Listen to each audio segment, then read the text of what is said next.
Hello world, I'm John Laws.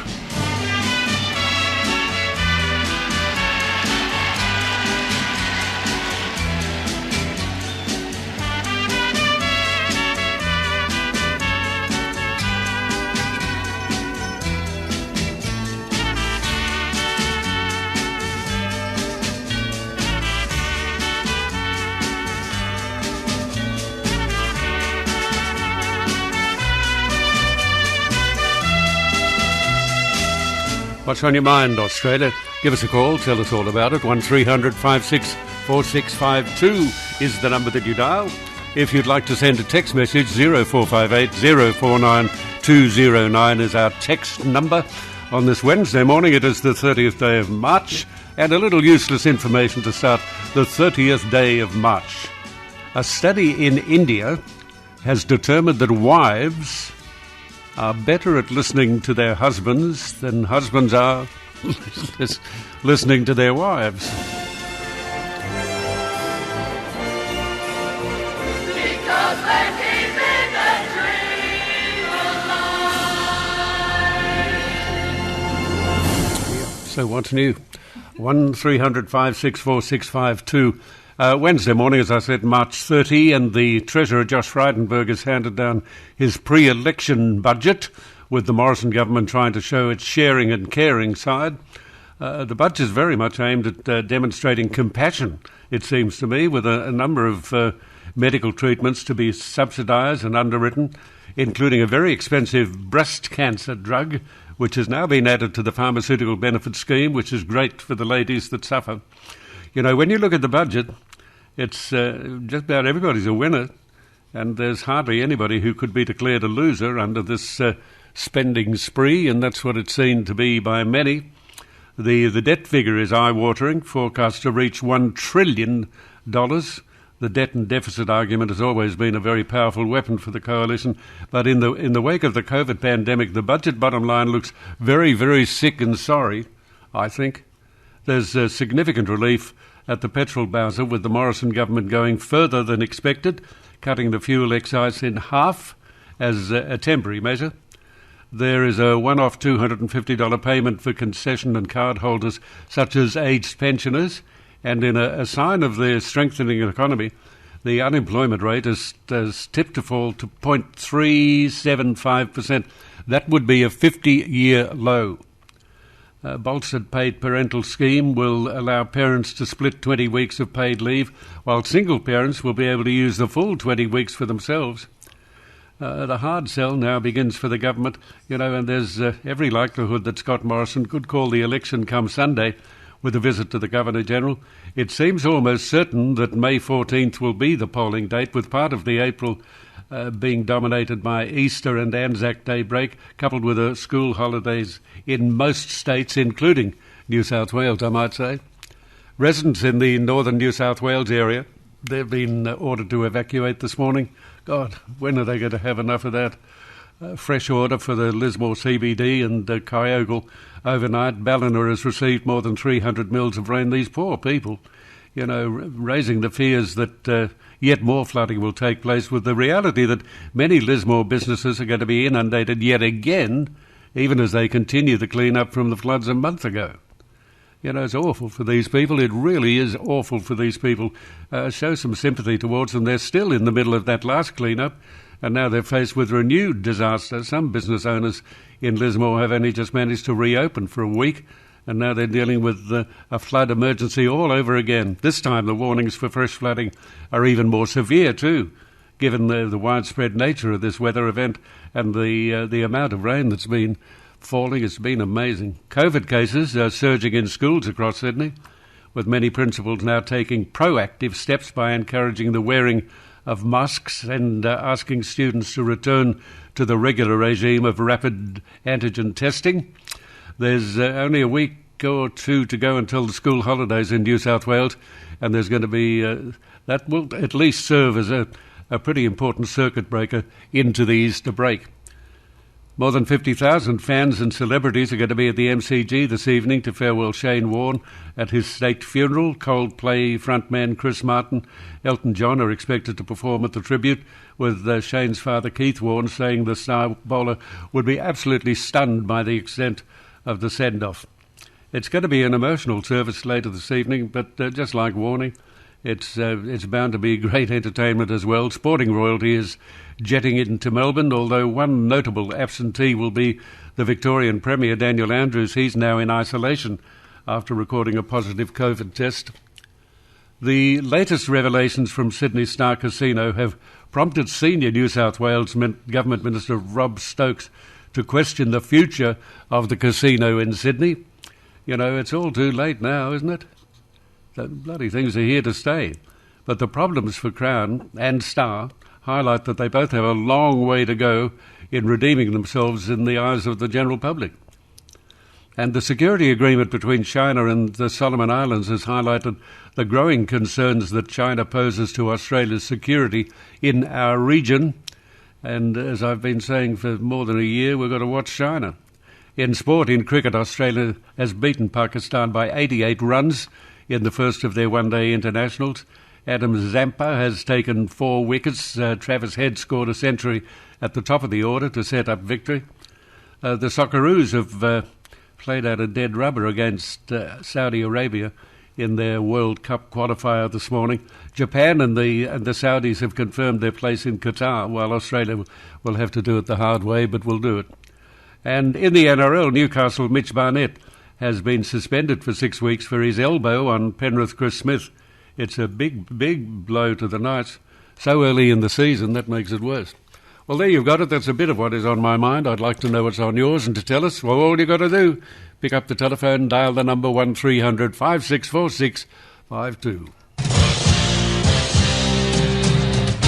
Well, I can tell you what, there'll be a whole lot of cynicism from the opposition around many of the measures unveiled by the Morrison government in last night's budget, but for all their huffing and puffing, the Labor Party will have little option but to support them.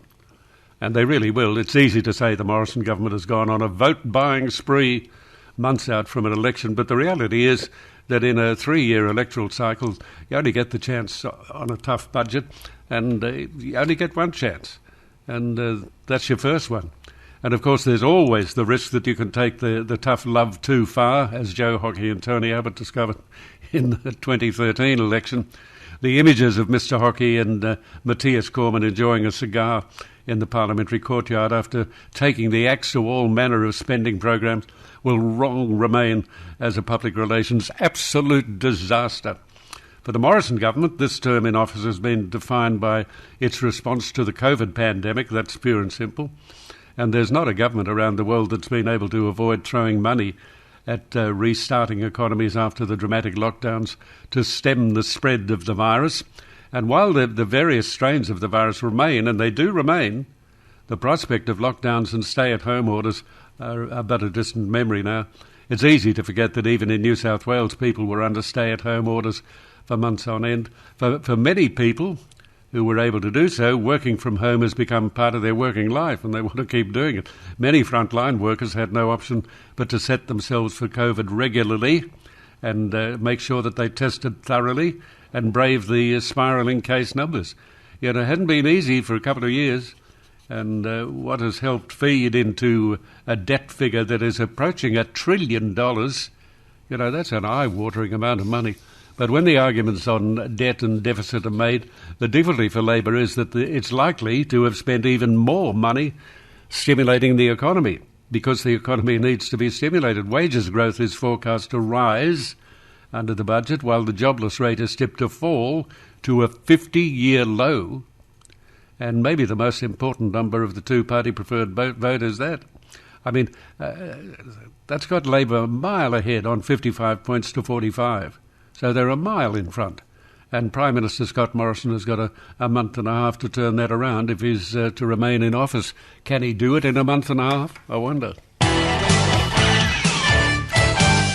OK, tell me what's on your mind there, Tony. Hi, good morning, John. John, is there anything about the budget that worried you in any way? Not particularly, but okay. I'm in a reasonably fortunate position. What about you? Yeah, mate, that's exactly...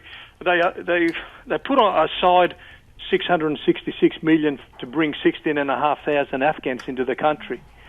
Now, I find that absolutely unbelievable at a time when nurses are quitting at the rate of about 2 a day.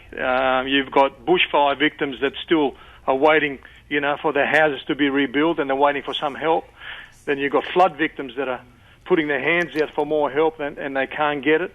And yet this government has found somehow $665.5 million to bring 16,500 Afghanis in. Now, if they want to bring them in, that's fine. It's up to them when they get here to make a life for themselves. The taxpayer shouldn't have to support them. I don't remember... Listen, before we go any further, Tony, are you worried about the money, or are you worried about the fact that they're Afghanis? John, I don't care if they're whatever they are. It doesn't worry me, right? It could have fooled me. My feelings on certain immigrant groups are well known to you. Well known? They're well known to you, and then if I was Minister for Immigration, there'd be people from certain countries wouldn't be allowed into this country because there's more problems than they brought good with them. So I'm going to leave that alone. What I'm saying... Listen, do you realise that all these comments you're making are very, very racist? Well, how are they racist, John? I haven't named any nationalities. All I said... Well, you don't have to, do you? No. Well, I don't have to because you go and interview any person in any street and ask them, and I'll tell you exactly what I'm saying, John. Will they? And exactly what are you saying, Tony? Well, they're not game enough to ring you, John, and tell you like I am. I'm very honest, and I've got nothing to hide. I'll put my hand on the Bible and say things to you, and I know they're true. I just can't believe that this government, instead of saying to them, look, we'll give you asylum, you can come into the country, like, people from World War II, John, they were given nothing. My father came here, you know how much he had in his pocket? No, I know, but you've told me before, so let's not go through... £10 note. He got a job the next day, and then for the rest of his life, he worked 2 jobs to put food on our table. Right? I mean, look, you're very racist. You single out certain nationalities you wouldn't have in the country. Maybe not, maybe I don't know. Maybe not a single race, but you do say some races. Well, don't hate them. I mean, do I like drive-by shootings on a daily basis? No, I don't. Do I like huge drug importation from a certain group? No. Do I like bikers that cause mayhem? No, of course I don't. Do I like Centrelink bludgers that are No, but nobody likes them. That's not peculiar to Australia. Oh, God. Nobody likes those sort of people. We're the softest country in the world, mate. But I'll tell you what. When your father came here, the times were very different. John, you think your father was badly done by Tony? No, he worshipped this country, and he kept... Okay, and he was treated very well. Well, he did, because you know why, John? No, but he was treated very well. But you don't want to help anybody now. Well, I don't know if he was treated very well or not. All I know is that he got a job the day after he arrived, and he worked 2 jobs for the rest of his life. Well, good on him. He did very well. But what I'm saying to you is, why throw this money at this particular group of people? How do you know they won't get a job? Sorry, John? How do you know these refugees won't get a job? You don't know that. But why are you throwing $665 million at them, John? This is my point. You know how many people in Australia are under the poverty line? There's 3.4 million Australians, including nearly 800,000 children, that go hungry, right? Why would you give people money from overseas instead of looking after your own? Isn't it just a simple... But aren't we doing both? Aren't we giving money to other people and we're looking after... Do you know anybody that is really, really deprived? I know, and I'm not going to say too much, I know of certain people that have to go and feed certain families in the morning before they go to school, John. And I'm not going to name names or suburbs, right, because I know people that do charity work. Okay, but look, when you say I'm not going to name names or suburbs, anybody can say anything they like on this program and then say, be quiet. Well, okay, people can say anything they like on this program and then say, look, will you be quiet for a minute and then say I'm not going to name names or suburbs? It's a cop-out. It's not a cop-out. I'm telling you it's a cop-out. Why don't you name them? Why don't you name the suburbs? Well, why wouldn't I? There's country areas where your kids have to... Okay, but why don't you name them? What's the matter? No, it's not right, John. It's a stigma on those communities. I'm not going to name names. This is just a silly conversation you're having with me. My point is, John, that these people are welcome. The government can bring them in, but don't throw all this money at them when we've got people here in this country that are suffering. We've got nurses, like I said to you, they're quitting. I know we've gone down that road, and I feel and the nurses know that I feel very sorry for them. I don't think they're well done by at all. But that doesn't mean that you've got to simply stop the largesse to other people. Well, why? What are we going to do? Have people come to this country as refugees and do nothing? Not be able to get a job, not be able to earn a living, But just John- sit on the sidelines and take money Them in. that is handed out to them by the government? That's an impossibility. But John, I don't care if you bring them in, but why do you give them all this money? This is an enormous amount of taxpayers' money that you're giving them. By all means, help them get a job. Put them up in temporary accommodation, but don't throw all this. What example is this government setting by throwing money at them? They'll think, oh, well, I just lie back here and just Tell me this. don't worry anymore, just go on the dole. Listen, Tony, have you got any idea of the breakdown of that money? Do you have any idea where that money is to go or will go or has gone? Do you have any idea how it's going to be allocated? Well, from what little the government is telling us, John, it's going to be for accommodation, for food, for transport costs. All prime requisites, are they not? Well, were they for Second World War refugees that were fleeing? You can't keep harking back to examples that have been and gone. Yes. Why the hell are you arguing about it? Of all the items in the budget, you're cherry-picking this one thing. Is there anything about the budget that you like, Tony? Yes, I looked. Hopefully the pensioners will get looked after. Of course, I care about this country more than you do, John. That's the problem. I think that's a very insulting comment for you to make. Not only Be quiet. How would you know the depth of my concern for this country? How would you know?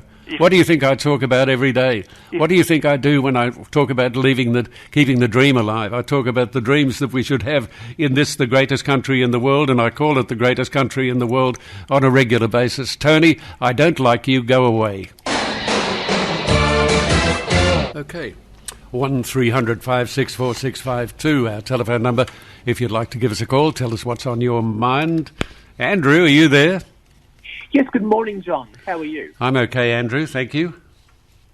Well, I think I've called to say is that despite never having been invited to attend a Requiem Mass for a local celebrity before, you'll be honoured to know that I've been invited and totally honoured to attend Shane Warne's memorial here in Melbourne. Well, isn't that wonderful? What a nice invitation. Who sent you the invitation?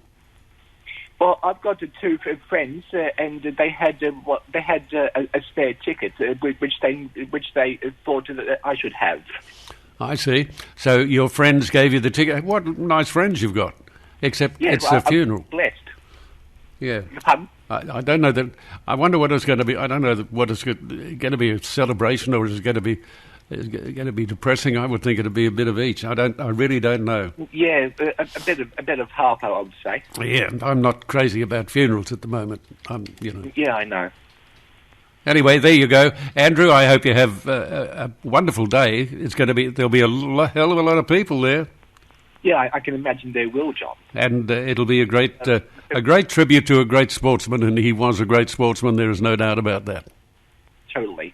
They'll have families, friends, and celebrities from locally and all over the world who are going to pay their respects in their own ways as well. So it'll be nice. It'll be nice to hear those. I hope you have a wonderful time. It's hard to say have a wonderful time at a funeral, but I know that in addition to being just a funeral, it'll certainly be a celebration.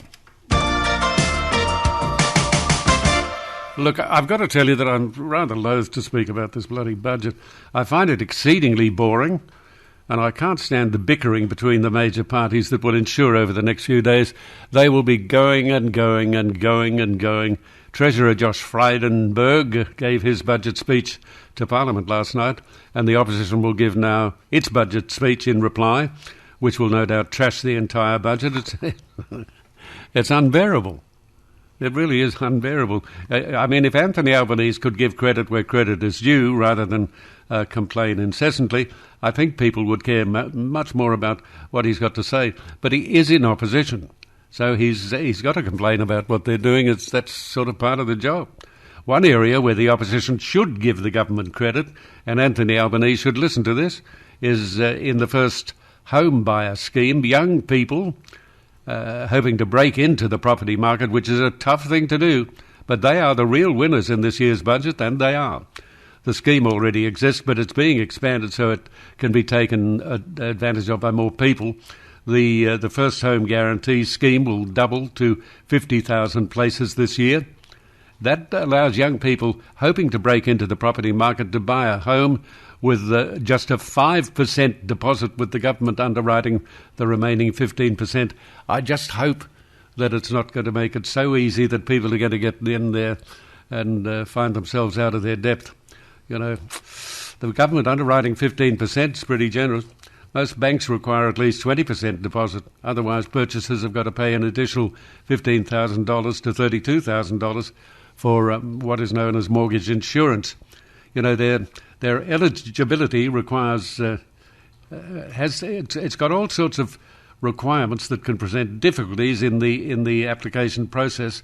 You know, the home can't be more than $800,000 if it's in Sydney, or $700,000 if it happens to be in Victoria. But if you find the right house, the First Home Guarantee Scheme is fantastic, if you find the right house. Some people have got fears schemes like this could push house prices up, and there's probably, I think there is truth in that claim. I think they could push house prices up, but if you're a young person, you're not left with too many options, are you? You either save and save and save, and then you've got to save more because house prices have continued to surge while you've been saving. Or if you take advantage of the scheme and break into the property market as soon as possible, if you can, that has got to be a better way to go. For a lot of young people, it's a very helpful thing the government has done. This support package is a very, very helpful thing.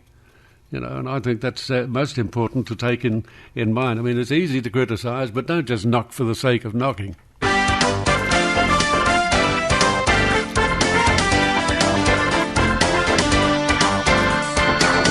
Okay, Graham, are you there? G'day, John. How are you? I'm all right, Graham. Thank you. That's what I like to hear. John, just in relation to the Shane Warne funeral, Yeah.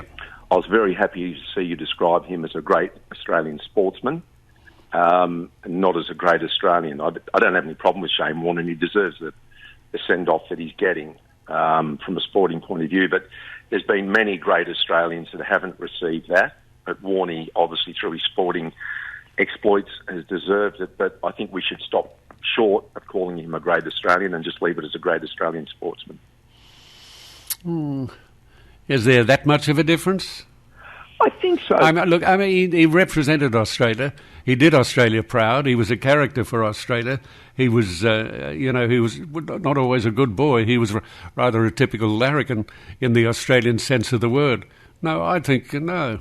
I don't agree with you. I think he is a great Australian sportsman.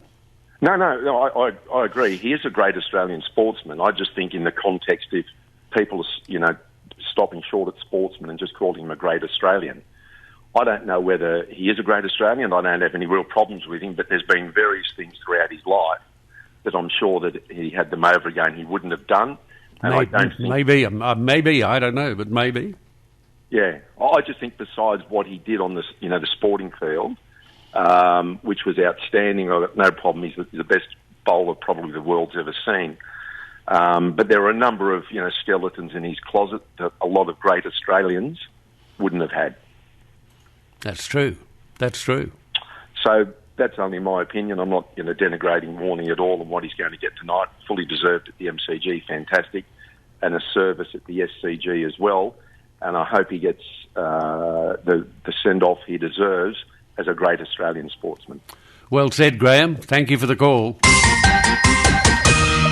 1300 564 652. A couple of text messages here. These Afghans are the ones that helped Aussie troops. Lismore levels have been breached. The siren has failed to sound. My thoughts to these poor people. That's Joe from Port Stephens. I think Tony is very racist, John. There are plenty of immigrants in Armidale working with flood vans and tomato farms around Armidale. Cheers, Bill from Armidale. Yes, I think you're fair and reasonable in your comment, Bill. John, love your show. Tony was a miserable person, you're right. Hi, John. If you don't think there weren't any losers from the budget, you weren't listening to the ABC this morning. They had them coming out of the woodwork. Paul from, the ABC, what do you expect? Watch the 7:30 thing tonight. Is it on tonight? Yeah. Okay, tell me what is on your mind. 1300 564 652 is the telephone number if you'd like to give us a call. Now would be a good time to do it. Who is there? Steve, are you there? Yeah, good morning, John. I'd like to talk about how Australia is stopping Russia from building nuclear bombs or just missiles and stuff out of aluminium. Go on, keep going. Yeah, well, the aluminium where they get it from the mines up at Weipa in Queensland, Yes. they're stopping the trade with Russia. That's a good thing. You think that's a good thing? Yeah, it is, because like we're not exporting the aluminium to Russia anymore, so they can't make bombs out of it. That's true. That's true. Yeah, and the other thing which we're exporting to Russia used to be kangaroo meat. Like Australian kangaroos were going into chillers and going to Russia, so we've stopped that as well. So that's another good thing. Okay. And what else do you think's good about it? You think that we should really wipe our hands clean of Russia? Yeah, well, we can't do it totally because, but we can do our best. Like Russia's got their fingers into Australia all over the place. A lot of Russians live in Australia, but all we can do is do our best. Yeah, well, most countries have done their best. Most countries have sanctioned Russia. Russia is on the outer with the rest of the world, as well it should be. Yeah, well, that's it. What about India? They're importing oil from Russia, like cheap crude oil. So, like, they're getting cheap fuel for India. I think it's wrong that India is helping Russia. I think they should stop it. Yeah. Hey. I think that India has stopped it. When you say they should stop it, I think they have. All right. But not yet. Not yet. Well, They do have very close economic ties with Russia. Yeah, they do. Like India have got friends with Russia all over the world. Yeah, but of course all of that's up to India. We have no right to intrude there. If they want to have close economic ties with Russia, that's their business. It's not up to us. Yeah, but it's about the war. Russia's like they're committing war against Ukraine. We've got to stop. We're going to stop Russia from fighting Ukraine by economic reasons. Yeah, but you've got to understand too that countries have got to keep going. They've got to look after their people. You can't just stop imports at the drop of a hat. It could have a very deleterious effect upon a country if you suddenly said, well, we're not going to import anything from that country anymore or that country anymore. 1 billion people in India, 1 billion people. That's a lot of population. It's a lot of mouths to feed too. Well, let's hope Australia stops the kangaroo meat being exported to Russia. Like that's wrong. Sorry, say that again. If Australia stops what? Exporting kangaroo meat to Russia. Yeah. Is that going to make a big difference? I think, I think that everybody should look at taking sanctions out against Russia. I think the free world should look at taking sanctions out against Russia, but you've got to bear in mind that the free world's got to survive as well, hasn't it, Steve? Well, they've got to survive, but that's where it's a good thing that we've stopped the aluminium going to Russia. Like, they were making bombs out of it. Yeah, they were. So, They were. and so if we stop the aluminium trade going there, that's going to stop their ammunition being built. No, that's all of that's true. So keep your eye on Russia, but more importantly, keep your eye on China, Steve.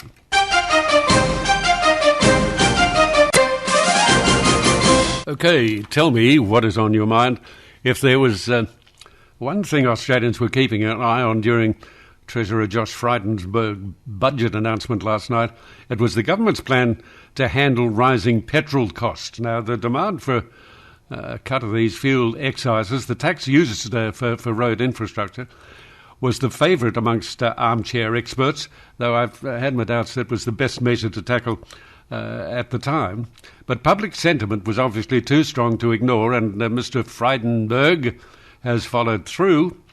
The fuel excise has been halved from 44 cents a litre for petrol down to 22 cents a litre for the next 6 months. So it's only a temporary measure, but it's a measure. It's been estimated that will cut Will save families with two motor cars about $700 over a 6-month period. That's a lot of money to save. But it'll cost the government a whopping $2.7 billion to do it. You know, the cut came in from midnight, but motorists won't see the effect of it for several weeks until petrol stations exhaust their current supply, which was brought at the higher price point. Now, the Australian Consumer and Competition Commission has said it will monitor petrol prices. Well, they need to monitor it. They will need to monitor it to ensure that consumers actually get past on their savings, and that those who mislead the motorists could face fines up to $10 million. But, well, I'll tell you what, there'll be a lot who'll try to mislead the motorist. But considering there are no laws requiring service stations to pass on the excise cut, it's going to be a hard feat to fine anybody, to punish anybody. But the main problem I'm having with the fuel excise cut is that the whole thing could be void due to the volatile oil prices, which fluctuate all the time. We have no control over them. By the time the reduction reaches the Bowser, oil prices could have jumped up again. And whatever customers were saving with the 22 cents could be lost in the spike, easily lost, gone. Meaning, in reality, that they'll be paying the same amount as if they hadn't the cuts hadn't come into play. The reason that oil is so expensive in the first place is due to fierce competition over dwindling supply, and Russia could add to that pressure if they choose to withhold their supply, and they could do that easily, so it's likely prices are going to continue to fluctuate, and at the end of the day, I'm not convinced it'll provide the much-needed relief that everybody is hoping for. Okay, tell me what is on your mind. Stuart, are you there? Yes, John. 1 second. Sorry, Okay. Are you all right there, Stuart? Yes. Okay. Yes. Good. Just a bit of a throat in my throat. Yes, I can hear that, yes. Hopefully. Okay, Stuart, what do you want to talk about? Look, push bikes in New South Wales don't have a restriction on the speed they can do. Well, that's true, yes, that's true. So they never have, and I doubt they ever will. A lot of push bikes don't have a speedometer, so how would you know if you were within the law or you weren't within the law? Well, why I'm asking, talking about it, I saw a potential accident on the Nepean Walk, on the Nepean River. The cyclist was going down over the bridge with gravity assist on a racing bike. There was 2 prams and a couple of kids, and he missed a kid by, inches. Yeah, well, we see it all the time. And those delivery bikes, they're shocking. They just go anywhere, up on the footpath, up on the median strip in the middle, anywhere they want to go. They're all over the place, and they are very, very dangerous. They speed. Right. They go at a hell of a speed. Yeah. Well, I rang the council and said, look, in Harvey Bay, they've got signs saying, 12k per hour, 20 limiting bikes. Also saying... OK, but how are you going to limit the bikes if the bikes have not got a speedometer so that the rider of the bike can stay within the limit? Most bikes don't have a speedometer. I know, but if the sign says, 12k, don't exceed 12k, and you're doing 50, then obviously you're breaking the rule. And also it says give way to pedestrians. I know that some areas do have speed limit for bikes, but how is the bike rider going to know whether he's within the limits or not if he hasn't got a speedometer? That's the point I'm making. Well, as I said, it would only, if you say 12k or 20k and the bike's doing 50, you can tell the difference. So he would be breaking the law if an accident happened. Yes, but it means the bike rider has to estimate his speed. So if somebody stops him, he'll simply say, really? I didn't know I was going that fast. I thought I was only doing such and such. If you'd seen this, but nearly an accident of a little child probably suffering brain damage, you'd have a different view. He was doing, I'd say, 60 on a racing bike, a strong man, pedalling with gravity assist. He was going quickly. It would have done terrible damage to the kid. Okay, how old was the bloke on the bike, do you reckon? How old was the rider, do you reckon? That's the problem. He would probably be 30. I don't know, but how do you tell? You couldn't, if he did hit the kid, he'd be gone. He was gone, in fact, seconds around the corner. over the bridge up the road and around. You wouldn't be able to identify him, and there's no license, no insurance, no anything, so the kid would get no compensation. You know, you couldn't sue him anyway. Anyway, the law says if you're over 16, you cannot ride a bike on a footpath. But I don't think that bike riders are aware of the law. I don't think that bike riders care a great deal about road courtesy or anything else for that matter. Well, if you get in their way, they'll put the boot into the side of your car. They're very happy to do that for you. Now, a lot of bike riders are a pain in the arse, but many of them are very good, very courteous.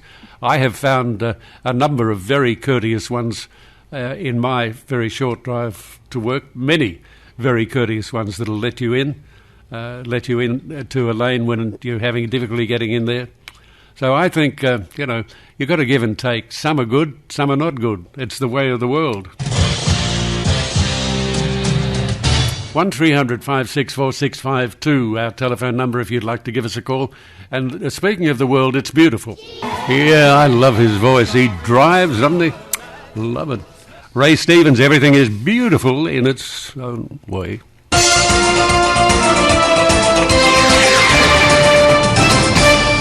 One of the nation's most beloved tourist hotspots has been engulfed by floodwaters as wild weather lashes the east coast of Australia. Footage is emerging from the iconic Byron Bay area, revealing the main street is now literally underwater. The main street of Byron, underwater. Meanwhile, a new evacuation order has been issued for Lismore.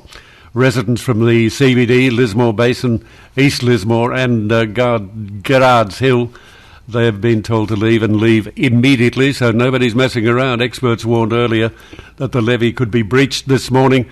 We'll certainly be keeping an eye on it. We broadcast in that area, and we have people who will inform us of the situation. But it's not getting any better.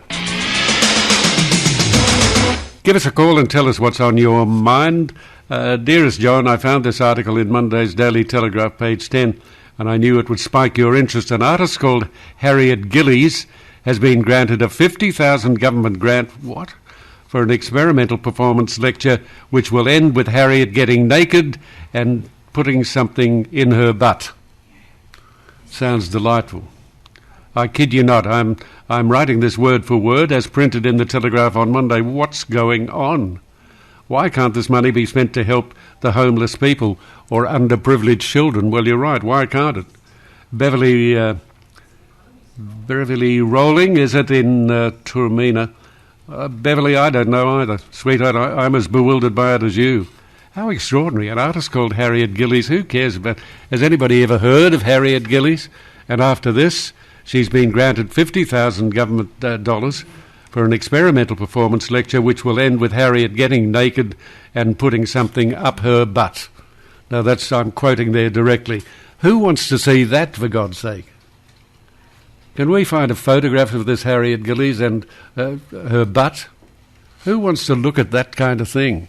I mean, people have got to be a little depraved, haven't they? And for the woman who want to do it, she's an artist. How could you call her an artist?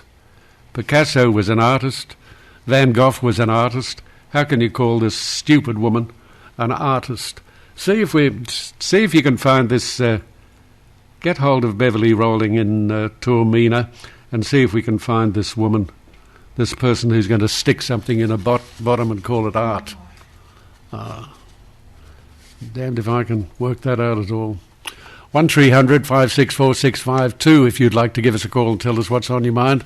All you've got to do is pick up the telephone and dial the number. That ain't hard.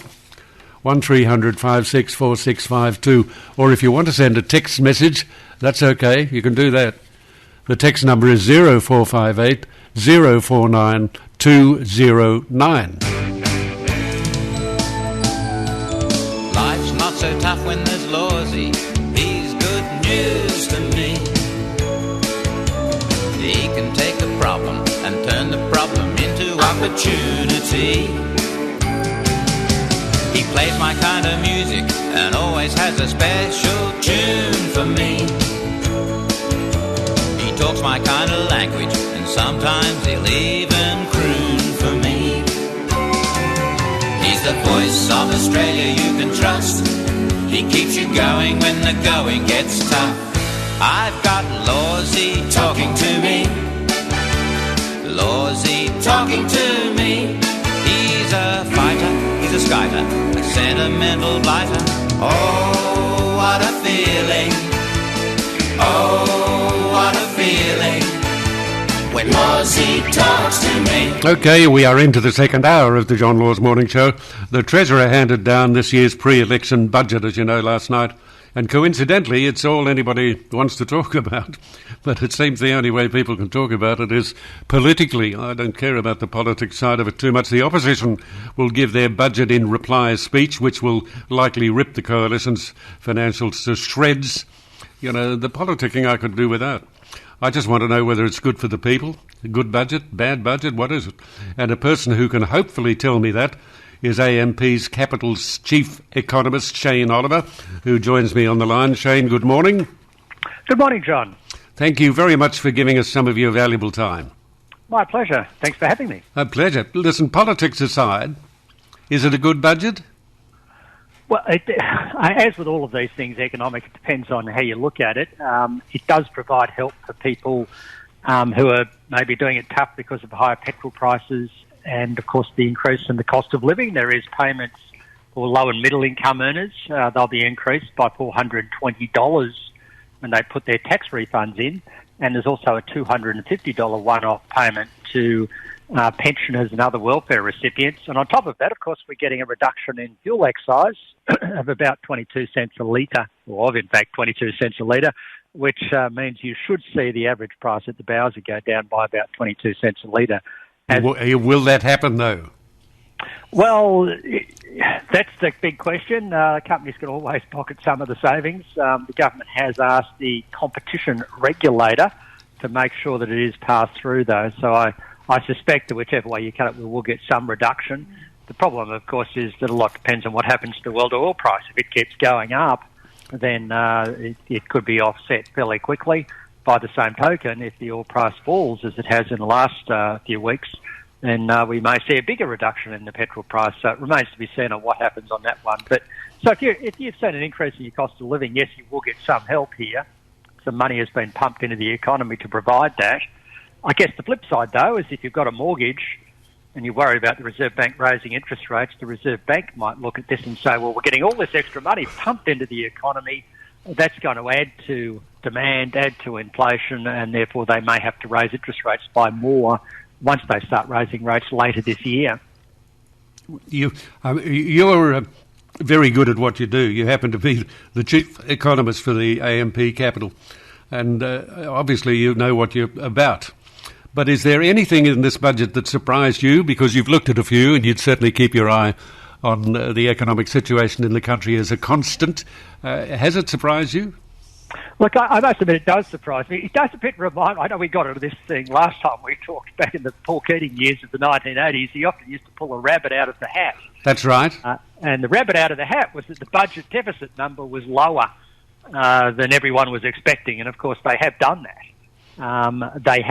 They have spent more money in the short term, so I got a bit of a surprise there. I didn't expect them to cut fuel excise by half. I thought they might cut it by 5 cents a litre, so there's a bigger cut there. I know you questioned that, but telling me was cutting the fuel excise a financially smart decision? Are they going to be able to really wear that? Look, I think it's a questionable decision. John Howard froze fuel excise back in 2001 when the petrol price went above $1 a litre, and it normally goes up with the rate of inflation as the fuel excise. But they couldn't start indexing it again until about 13 years later, not till 2013 did it start rising again. And I do worry that if they've cut fuel excise, it's going to be hard to get it back up again. And this does mean $3 billion in lost revenue for 6 months. If they can't get it up and it stays down for 12 months, then they've lost $6 billion in revenue, and that money is used to partly to help finance road infrastructure and maintain roads. So that does worry me a little bit that they're using a short-term fix for what is a global problem. And fuel excise was, of course, introduced way back in the 1970s, I think, as a means to gradually wean us off using too much fuel. And so cutting it just because the oil price has gone up isn't the best move. I think the better move would be to to find ways to encourage Australians to use less petrol. It's hard to do that in the short term, or to just how do you do that though, Shane? How do you stop Australians using so much petrol? It's a big country. I know it is. It is tough. It is hard to do that. I would have thought a better approach would have been to provide better or increased assistance. You know, those one-off payments to welfare recipients and taxpayers. It probably would have made sense to increase the size of those rather than cut fuel excise. So that gives people money in the pocket to help finance the extra cost of fuel without, of course, reducing the price. And they could, of course, then decide what to do with that money. I mean, some people might decide, well, I've had enough of this, I'll buy an electric car or do something like that. By reducing the fuel cost, you reduce that incentive to think of ways to reduce your usage of fuel. Has there been a better treasurer since Paul Keating? To be honest, I don't think so. I'd say Paul Keating was the best because, I mean, this maybe reflects my own personal biases, and I guess as I've got older I have become more conservative, but he did a lot to get the budget under control, rein in welfare spending, and at the same time reform the economy. So that's why I would give Paul Keating top marks, and in terms of my lifetime, I'd say he's the best economist, but then, of course, we all have our own biases on that front. Yeah. What about Peter Costello? Look, I would put Peter Costello as the second best. He did a great job as well. He did. He took us from, by the time the Keating government ended, we still had budget deficits, even though Keating did a great job through the latter part of the 80s getting them under control. But Peter actually got us into surplus, paid down the debt, in fact, and also put through more economic reforms. It's just that the scale of the economic reforms that were undertaken under Peter Costello's reign as Treasurer were less than those under Keating. Maybe that was simply because Keating happened to come along at a time when we needed a lot of reforms. By the time Peter Costello got there, Paul Keating had already done the heavy lifting, and so there was less to do. But Peter Costello did a great job, and I also like the fact that when we had those surpluses, we didn't just ramp up government spending. We put money aside into the Future Fund, which helped finance superannuation commitments for public servants. So we put money aside, and we also paid down debt, which I also appreciated. Who's the best treasurer we've had in your time? Well, for me, in my time, it's Paul Keating, followed by, as we've just discussed, Peter Costello. Yeah. They were alike in many ways. They were quite alike in many ways. They were, if you took aside the politics. Yes, that's right. If you put aside the politics, they were very, very similar. It looks like just about everybody's a winner in this budget, or at least to some degree. Who do you think the biggest winners might be? Well, the biggest winners are probably, it's always hard to say the biggest winners, but I'd say it's the payments going to households, the extra $420 for low and middle income earners. And of course, if you're a motorist, you get quite a big saving in terms of your petrol bill, assuming it's passed on. I think one of the things which made life a little bit easier for Paul Keating and Peter Costello was that we didn't have the focus groups back then. Government policymakers did what they thought was right. These days, you sort of get a focus group together and you're influenced by social media and you end up often doing what's popular as opposed to what's right. So that's what worries me a little bit about politics of today compared to back in the 80s and into the 90s. Who's missing out in this budget? Look, there's not a lot of losers in this. There is some more money added for cracking down on tax avoidance. Someone complained that there's not a lot of extra effort in there for the environment, for encouraging people to get electric cars. But to be honest with you, when I went through it, I couldn't find many significant losers. Even koalas benefit from this budget. There's $53 million allocated to support koala habitats. I approve of that. I bet you do too. I certainly do. Yeah. Where I live, I grew up rather, there used to be a koala in the tree. And that was probably 40 years ago now, and since then I've never seen a koala in that area. I still live in the same area. Yeah, they're lovely, cuddly little things, aren't they? They are. I was reminded that when I saw the Prime Minister with one, holding one the other day, and I thought, geez, I haven't seen a koala for years. It'd be nice to see one. In fact, you feel happy given all this rain we're seeing in Sydney. Do you remember when somebody handed John Brown a koala and it fiddled down the front of his suit? Yeah, I do remember that one. Yeah. The government has also expanded the first home loan deposit scheme. Do schemes like this put upward pressure on house prices? They could, couldn't they? They do, and I think that's the unfortunate aspect of it. We all want to help first-home buyers, people get into the property market, but I fear that whenever we come out with these schemes, they primarily just put upwards pressure on prices without really solving the problem, which is the fact that we all jam ourselves into a few big cities and we don't have enough supply. At the end of if we want to solve this housing affordability problem, we've got to stop giving more money to first-home buyers. We've really just got to, increase the supply and encourage more Australians to live, I guess, across more of Australia rather than sitting in... Yeah, that's right. Everybody's seeking close to the seaboard and metropolitan areas. You're right. If they were interested in spreading themselves a little bit wider, it would reduce the cost dramatically, I would think.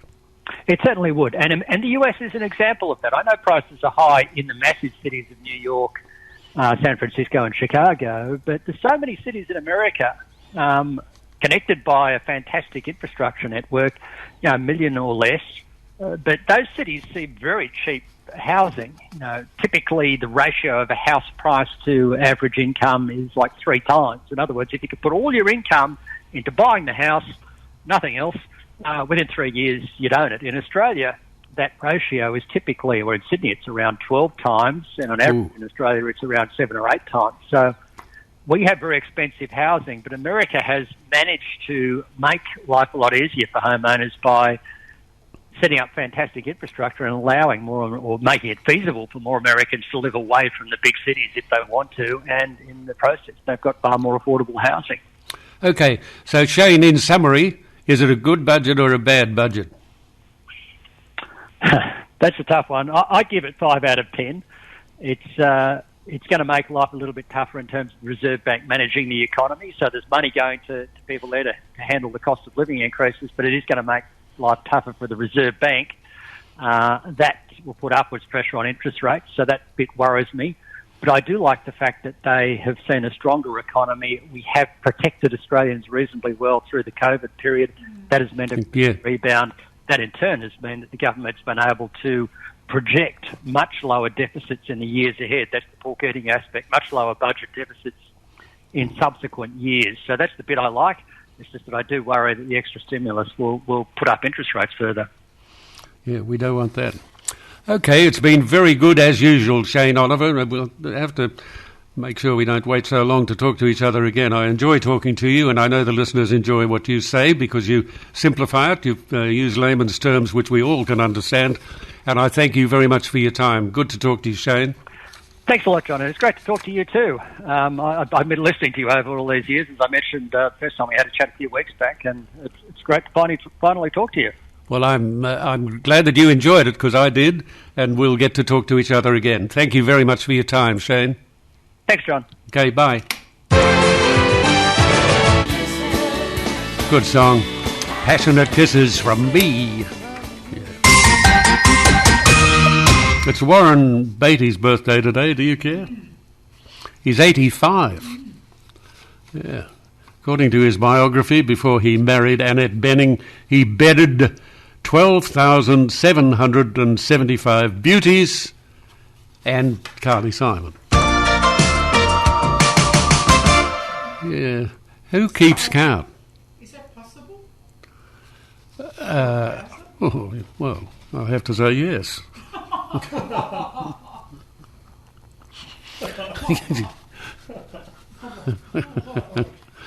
It's Celine Dion's birthday too. Dear. 1300 5646 52 is our telephone number. This is pretty... If you like Russian movies, and I love Russian movies, and I've seen some good black and white Russian movies, there's a fellow called Marina Goldovskaya. He's a Russian filmmaker who exposed Russia's dark side. He's dead. He died at the age of 80. the cause of death was being a Russian filmmaker who exposed Russia's dark side.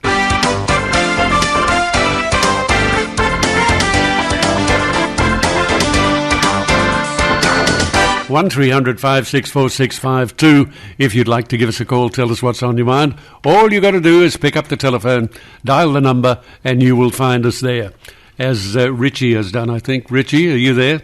Yeah, good morning, John. It's a hello from the mid-north coast. I'm in New South Wales. Okay, are you wet or dry? I'm pretty wet at the moment. I got a bit drenched a little while ago before I gave you a call. I was at the surf club at Sawtell here, and I ran across the grass to the wooden platform, and it was only about 30 metres, but I really got drenched when I went out to the lookout there. Yeah, plenty of water around, plenty of rain. Yeah, absolutely. It's been really wild, and it started to ease off the rain, but I think there's plenty more in store, and it's been very windy here as well. Yeah. And, the ocean was amazing, and looking out to sea, I could imagine how it was for immigrants a couple of hundred years ago in those tiny little wooden sailing vessels that they came on to Australia. It must have been so difficult. I love to see the ocean in the rain. It's so dark and forbidding, isn't it? Oh, absolutely, yeah. I couldn't see far out to sea, of course, and so I could imagine, just being out there. But, just on shore, certainly dark and foreboding, that's for sure. Yeah, well, we are having some very, very strange weather phenomena at the moment, and they're going to continue for a while, apparently. Yeah, absolutely. It's a bit like a monsoon, I call it. There's just been so much rain, and very much unrelenting, particularly up here on the mid-north coast, that's for sure. What do you do for $1? I'm just, I'm not getting any employment income at the moment, but I'm getting income from investments at the moment, but I tend to do a bit of travelling.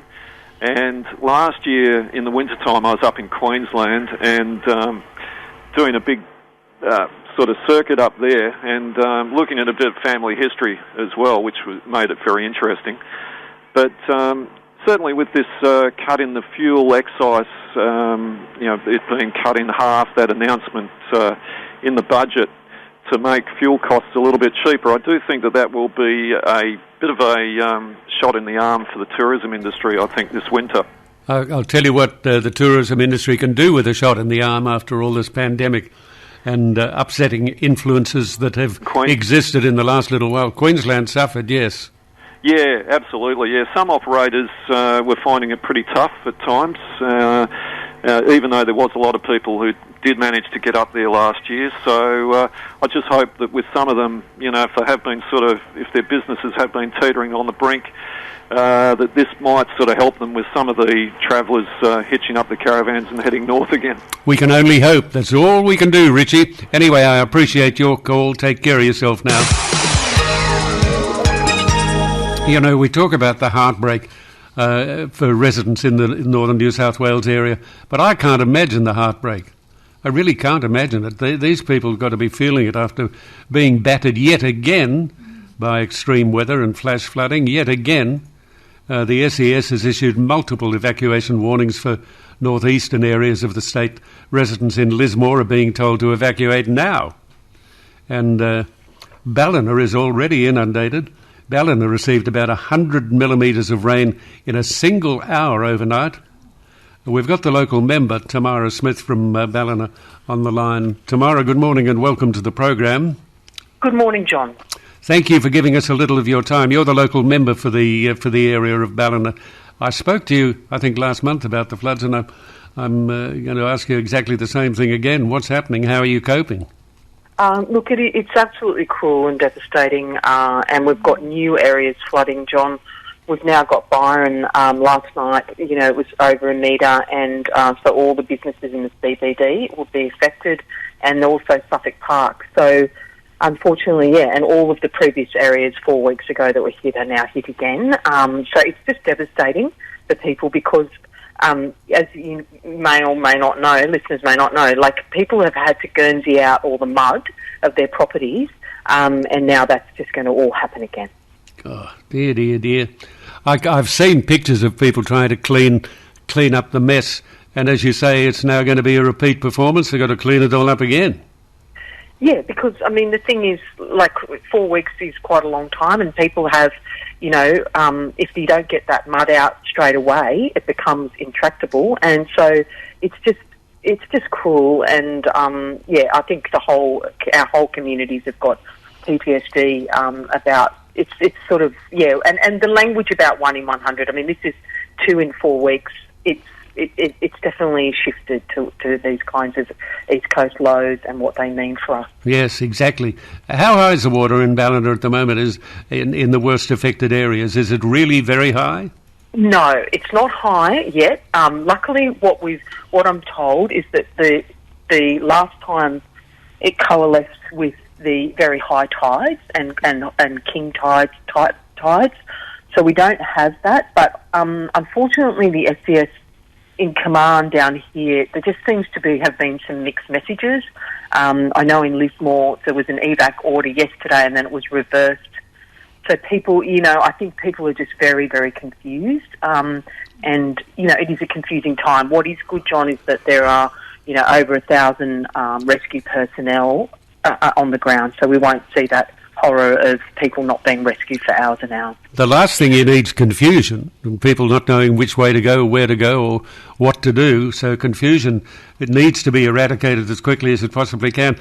You've got a lot of help there, though. The SES are there, I presume? Well, at the moment, we've still got a huge contingency of ADF personnel and also fire and rescue from across the state. Amazing. They've come, and Rural Fire Service volunteers, like amazing things, John. And even, so there's a huge contingency there, and all the evacuation centres are open, so the support is there. It's just a very cruel and devastating thing to see. Okay, tell me, can you give me a rough idea of how high the water is in Ballina? Let's say, for example, in the main street, or is it not reached there yet?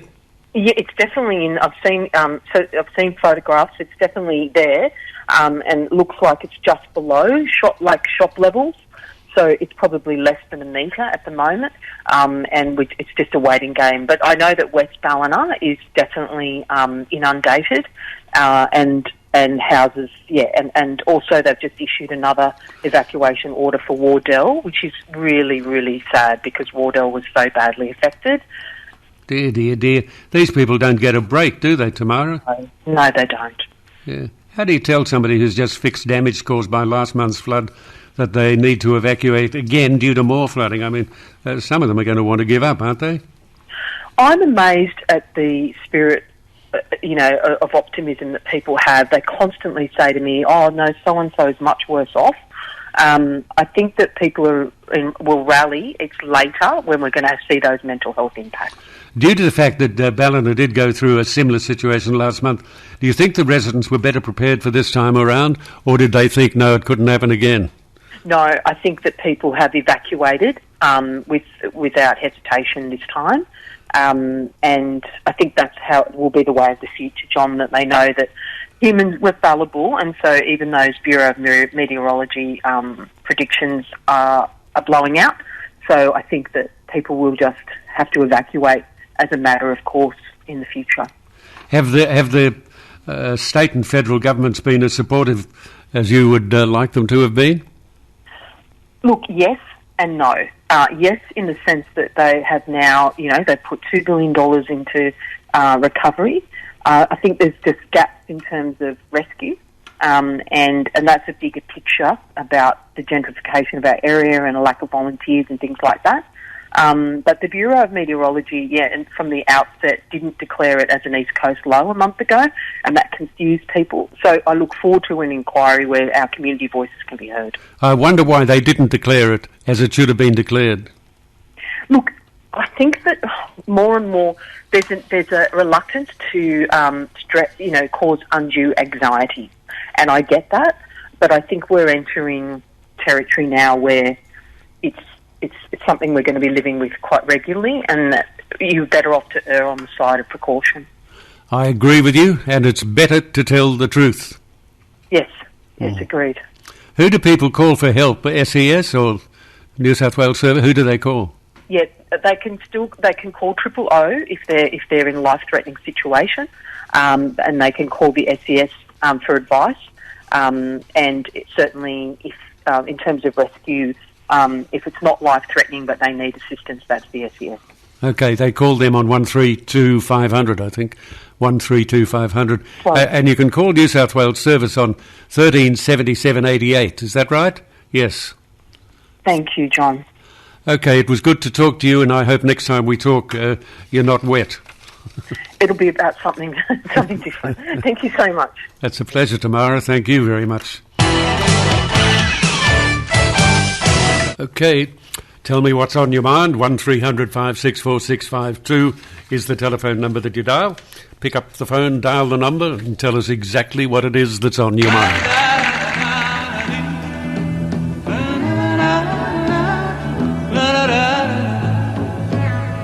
Well, the games people play every night and every day now, never meaning what they say now, never say what they mean, yo.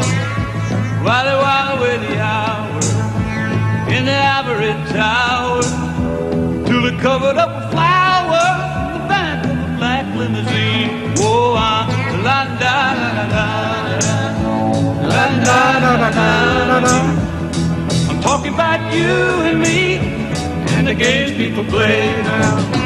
Oh, we make one another cry, we break a heart and we say goodbye, cross our hearts and we hope to die with the other was to blame. Oh, but neither one will ever feel. So we gaze at an age of fear, thinking about the things that might have been. It's a dirty, rotten shame. Oh, la da da da da da da da da. Talking about you and me, brother, and the games you play. Oh, oh yeah. All right.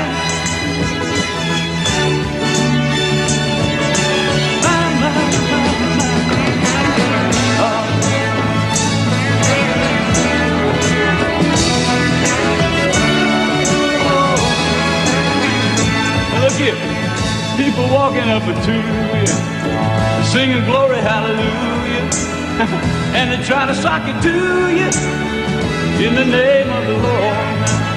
They're gonna teach you how to meditate, read your horoscope, cheat your faith, and furthermore to hell with hay. Come on, get on the board. Oh, la da da da da da da da da. Talking about you and me in the game people play. Now wait a minute. Look around, tell me what you see. What's happening to you and me?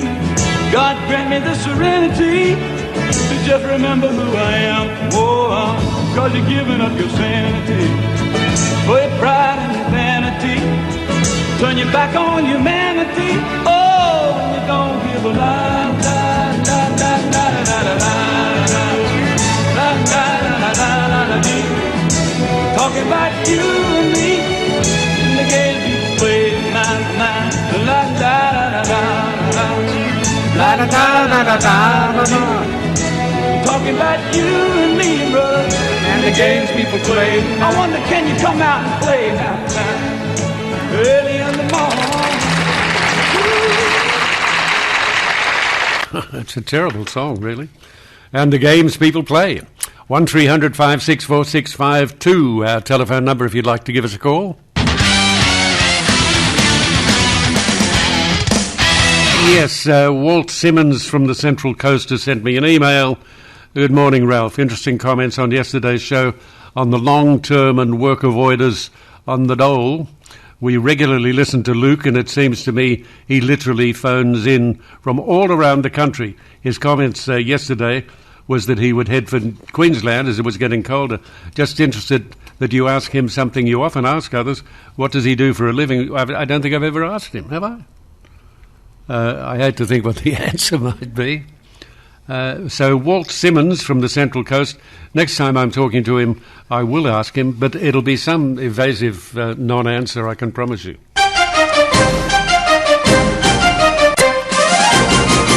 Tell us what's on your mind. 1300 564 652 is that number. Ethel, are you there? Yes. Yes. John? Yes, Ethel? Good morning, John. How are you? I'm pretty good, Ethel. How are you? Oops. Good, thank you.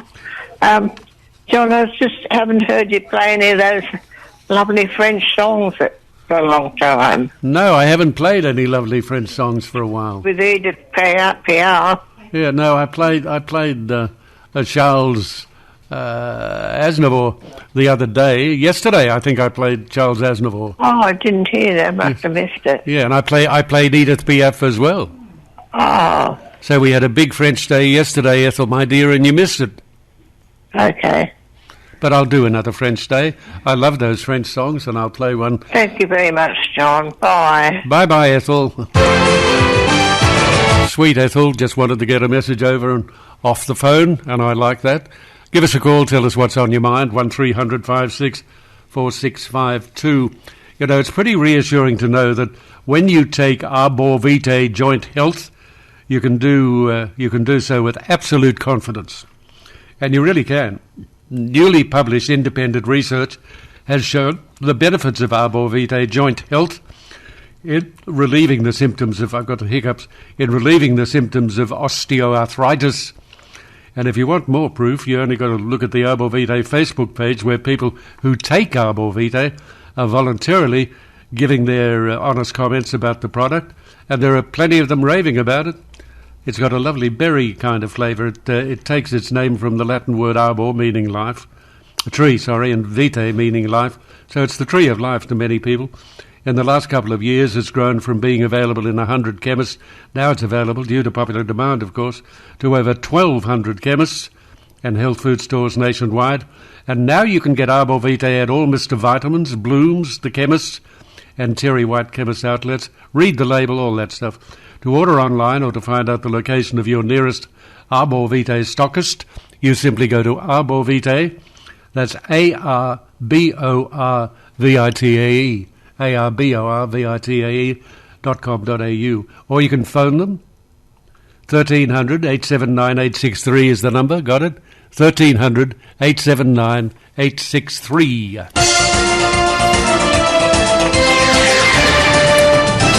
All right, 1300 564 652 is the telephone number that you dial if you want to talk to us. Mary, are you there? Yes, thank you. I want to attack the judges who are always on the side of the criminals. Why the judges don't send their children to go for policemen and to see when their son or daughter, policeman or woman, attacked. Why they are always on the side of the criminals? They give them Mary, light punishment. And why should Mary wants to live? Mary, to live. Mary. Yeah. That's a silly thing to say, that the judges are on the side of the criminals. That's a very, very silly thing to say. Why they hurt the police, the public hurt the police? Because they go to the court, it's very, very reminder or this or that. They never put them in jail. Well, they do put a lot in jail. If the crime that has been committed warrants jail time, the judge will put them in. Why don't you like judges? Why would they attack the police? The police is doing his duty. Well, I'm aware of that, but to survive. Why don't you like the judges? You don't like judges. So the judges, because I don't like them, because they are too easy with the criminals. I don't really think that's so. Yes. A lot of people would agree with you, and maybe a lot of criminals do get off lightly, but we never know the true facts of that particular case. The judge will know things that you and I don't know, and when we hear that a bloke has beaten up a woman and then he's given 1 week in jail, we're horrified, but we don't know if there were extraneous factors at work there.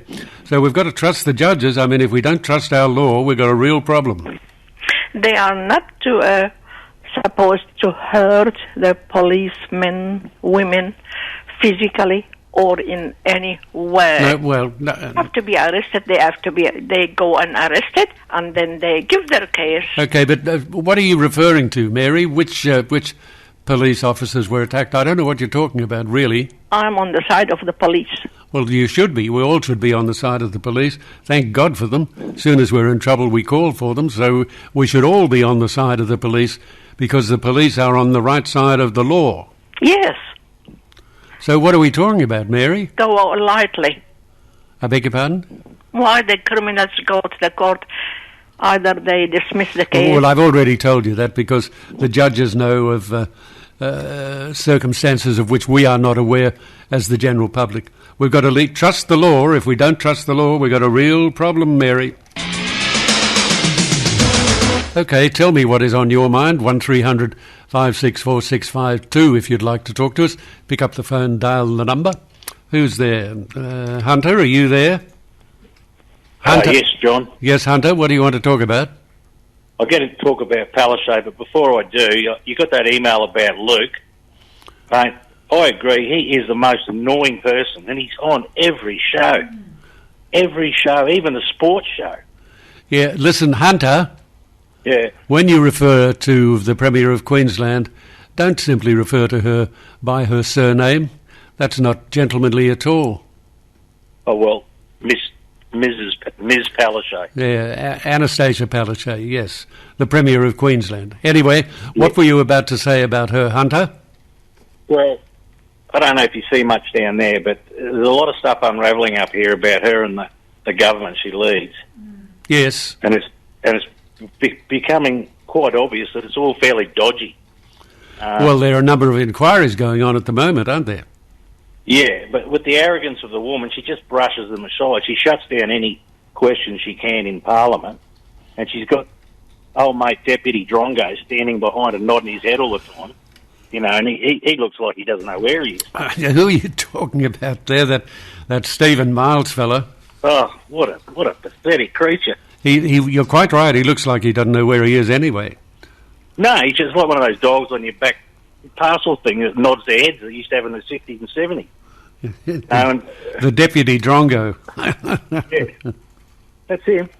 But, you know, you watch this space, like, everyone, well, look, thought that Bjelke Peterson and Russ Inns were corrupt. Well, they were. But I think these two are going to make them look like saints. Well, they could do. You know, there's so much coming out, and she is batting it off left, right and centre. She set up her best friend that was that useless chief medical officer. Oh, yeah. Hopeless as that job. She just didn't know where she was or what she was doing. And now she's a governor. Janet Young, that's her. Yeah.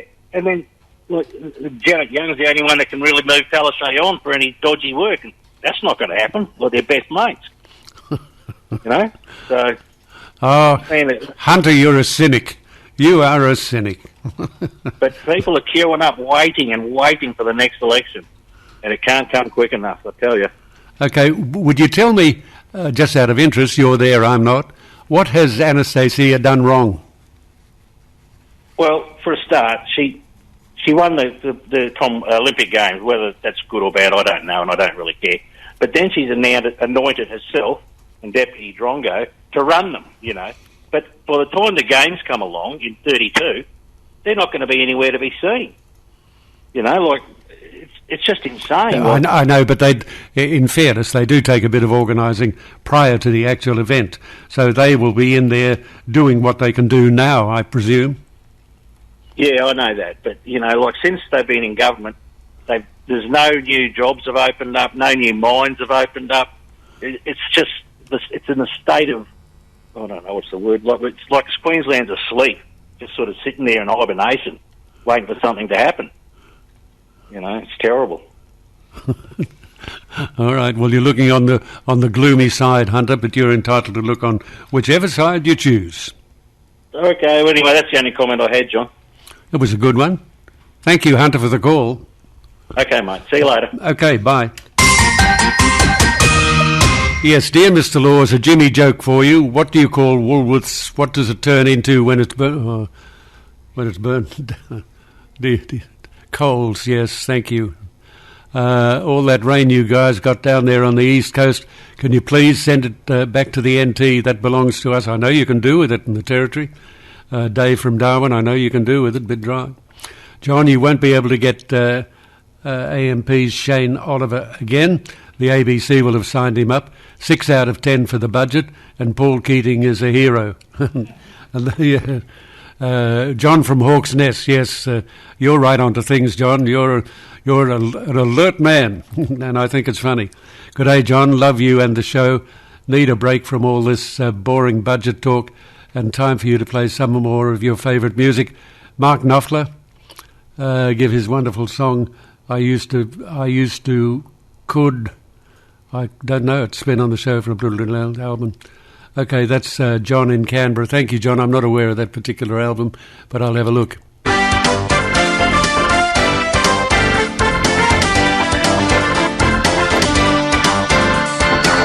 Okay, tell me what it is that is on your mind. 1300 564 652 is the number that you dial. Gary, are you there? Yeah, good morning, John. Yeah, Gary here, mate. Thanks for taking my call, John. I just like to just touch up on the fuel exercise last night, John. Okay, very quickly. We haven't got much time. Go ahead. Yeah, I'll make it quick, mate. I've just been around a few of the service stations in Newcastle, mate. I know that they're not dropping it immediately, but it's only dropped down about 5 cents a litre. Most of the servos that I went round. And my question to you, why don't you get that, what's his name, that Deputy Treasurer, that intelligent bloke, is as intelligent as a cigarette lighter on a scooter, just to find out why they haven't dropped it a little bit more than 5 cents, mate. Yeah, well, I think they said the drop would take a couple of weeks before it did actually drop, so we don't know. Yeah, I just naturally thought they'd drop it at least a little bit, they're supposed to do something, but I just naturally thought you'd get him on your show and just see why they haven't immediately dropped it a reasonable amount. That's all. Okay, well, if that's all, I'll see what I can do for you, and thank you for the call. Okay, we are into the final hour of the John Laws Morning Show. If you'd like to talk to us, you can. Who's there? Trevor, are you there? Trevor? Yes, mate. Okay, good morning. What do you want to talk about? Yes, good morning, John. I'm sorry to greet you that way.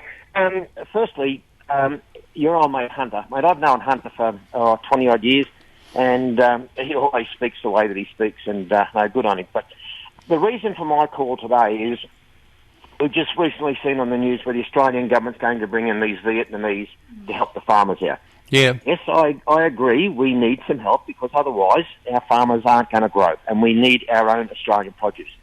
But why have we got so many Australians sitting at home, collecting welfare, getting their Uber, becoming obese, and have no intentions of working? My personal thought on this one is anyone between the age of 18 and 30, provided they don't have medical conditions or something like that, should be moved out to these camps, relocated, and working instead of sitting at home on their fat backsides doing nothing and reaping in welfare. Well, you can't force people to go to work. That's unfortunate. It really is. It's just, yes, John, we've all seen it now. We've got third and fourth generations. But you've got to understand, unemployment is always going to exist in all countries in the world. It's going to exist. But it's not bad here. It's under 4%. And you've got to remember, too, that there are some people who simply can't work. And if there are people there who don't want to leave their homes and won't work, it's going to make it tough. But unemployment is, all things considered, and by comparison to other parts of the world, it's pretty good, under 4%. I agree with you 100% there, John, and I really, really do. But it just annoys me when we have to bring other people in from other countries to put people into workforce where we have our own other Australians and other nationalities that live here in this country just reaping the rewards from welfare. And all I can say is if the Labor government gets in... mate, yeah, okay, but you've got to also remember, Trevor, my mate, that the farmers need help. And a lot of us Aussie young people will simply not do the work. They won't do the work, don't want to get their hands dirty, so we have no choice but to use people from other places. I understand, I know what you're saying, and as I say, it's, yes, mate, they want to be bank managers with a degree in stupidity. Yeah, well, you're right there, but that's the story.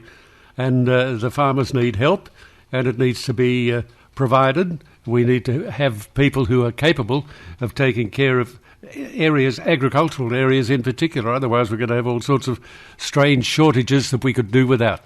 Anyway, Yeah. Trevor, I thank you for the call. I appreciate it, and I hope you understand what I'm saying. No, I agree 100%, John. I really do, and it's just a shame that it's turned this way. But anyway, take care, and thanks so much for listening to me today. Okay, that was a pleasure. Anytime you like. Yeah, New South Wales is facing a second round of wild weather that has resulted in the SES issuing evacuation orders for parts of the Northern Rivers and the tablelands as well. Residents in Lismore have witnessed the water begin to rise. Flash flooding once again consuming the town, leaving a lot of people wondering when the hell is it going to be over, really. You know, with weather forecasters being... It's a fickle business. I'd hate to be a weather forecaster, but we've got one on the line that's a very good one, Morgan Pumper from the Bureau of Meteorology. He's going to help break down the words that we might find a bit difficult and simplify what the situation is at the moment. Morgan, good morning and thank you for your time. No worries at all. Thank you for having me. What is the current weather situation like in the Northern Rivers? Yeah, so we do have a low pressure system that's bringing some thunderstorms, continuing to bring some thunderstorms to northern rivers. So Grafton at the moment we have a severe thunderstorm warning out for, but you just mentioned Lismore, they've been seeing some rain this morning as well, and that low pressure system is expected to move offshore as it moves southwards today, but we're seeing less rain today, so lighter rain bands, but throughout today we could still see some heavier rain bands form, including in the northern rivers as that low pressure system starts to move offshore and south. So, you know, even this morning since 9 a.m, Coffs Harbour 33 millimetres, and then overnight there were some parts of the northern rivers that saw even above 300 millimetres. So the last 2 days has been quite intense rainfall there. There has been river rises, and at the moment our severe weather warning has lessened northern tablelands. So northern tablelands not expecting the severe weather today, possibly just some showers as that low begins to move offshore, but it's been extended further south into the Hunter to just north of Newcastle. So today the focus is on the mid-north coast, especially Coffs Harbour and Dorrigo, and people will continue to check warnings, I'm sure, as there's been a number of trees that have fallen down as well as landslips which has impacted roads, but also river rises and even flood warnings being updated today to major as well. Okay, tell me this, that weather system, it moved south, obviously. Is it going to continue to move south? Will it come down as far as Sydney or even Wollongong? As it moves south, it will start to move offshore, and with that, it won't bring the chance of severe thunderstorms to Sydney, but there is still the chance today of some convection where we could see bands of showers form along the coast, such as what we're seeing in the Central Coast at the moment. They've seen some rain this morning as well, about 13 millimetres at Gosford, so we could still see some rain today in that area, and then also along the coast. And the other warning that we have current is for hazardous surf as well as gale force winds. So especially around the northern rivers and mid-north coast where we're getting that combination of heavy to intense rainfall, strong winds, and then also waves. Today we had about up to 4.5 millimetres at Coffs and Byron as well. So it's quite a serious situation in regards to the weather, and it's all combining, and it's something that people need to keep in mind to be watchful around rivers as river rises have occurred, and also around marine areas where erosion is possible.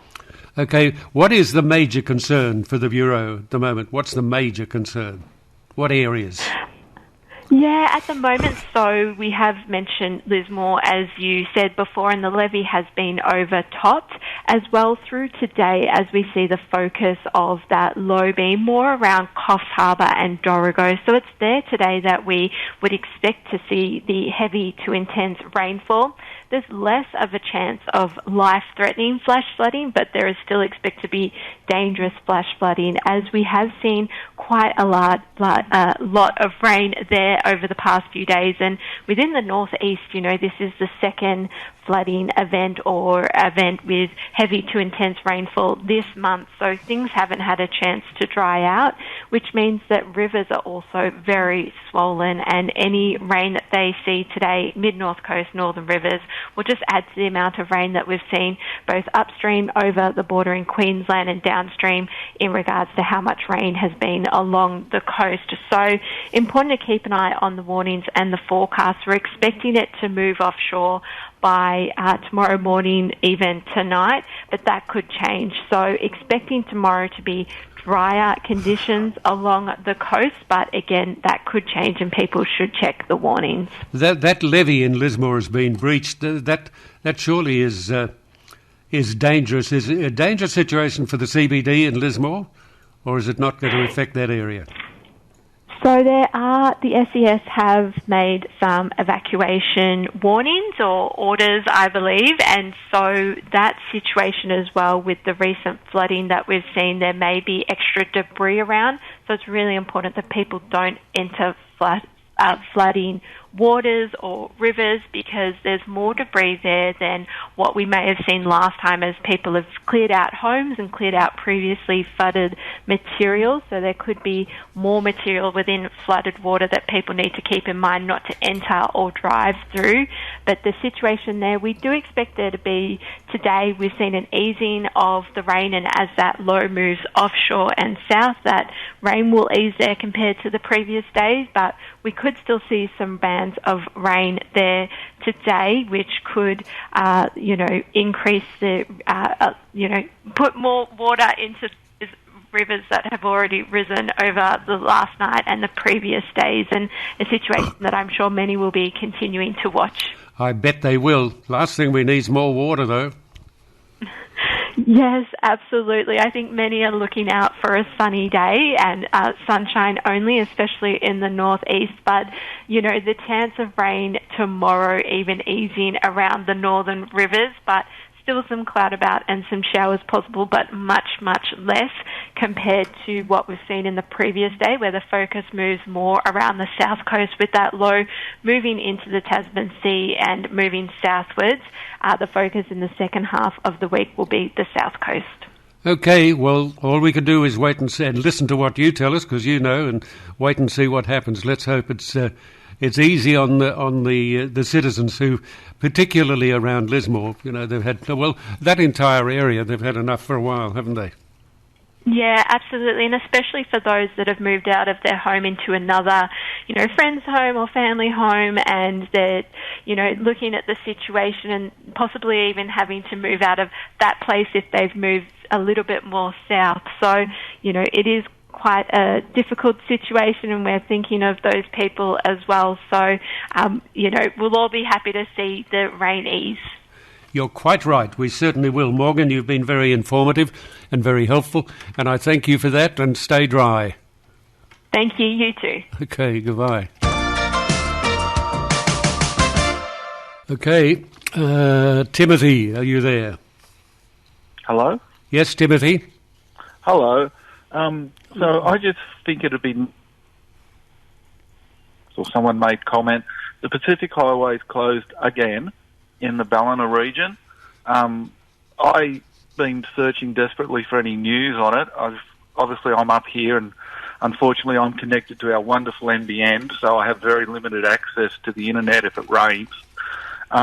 I don't want to go out there and have a look, but all I can find is on Twitter, the New South Wales Live traffic website. It's definitely water over the road, pretty much in between Ballina and Tintabar. And then further south, they've got it's showing that it's completely blocked. That's right. Well, I don't know. It's closed. The Pacific Highway is closed due to that flooding. I know that, but that's all I know. So I don't know any more than you know. Yeah, well, it'd just be good if it was out there, because people are trying to move around, because people are trying to get the loved ones and trying to get the medical appointments. But yes, well, really, it would help if somebody from Transport Australia would let us know, or Transport New South Wales would let us know what roads are impassable, because it would save a hell of a lot of trouble for a hell of a lot of people, wouldn't it, Timothy? The National Highway, you would think, would be a priority to letting people know. You'd think so, wouldn't you? You would, and relying on the internet to find this and that not every elderly person is all that good with these apps and screens and... No, they're not all those elderly people have the internet even. Oh, well, like I said, I'm on the NBN. If it rains up here, the $1 million project that is the NBN doesn't work. So if people are travelling, yeah, good luck. All right, and cheers, John. Thanks for taking my call. That's okay. Have a good day, Timothy.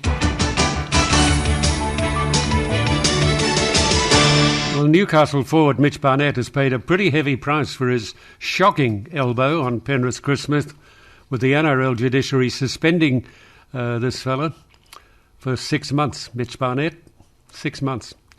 He was always up against it after he was sent off for the elbow in the 31st minute of last week's match in Bathurst, and he admits he felt horrible after the incident.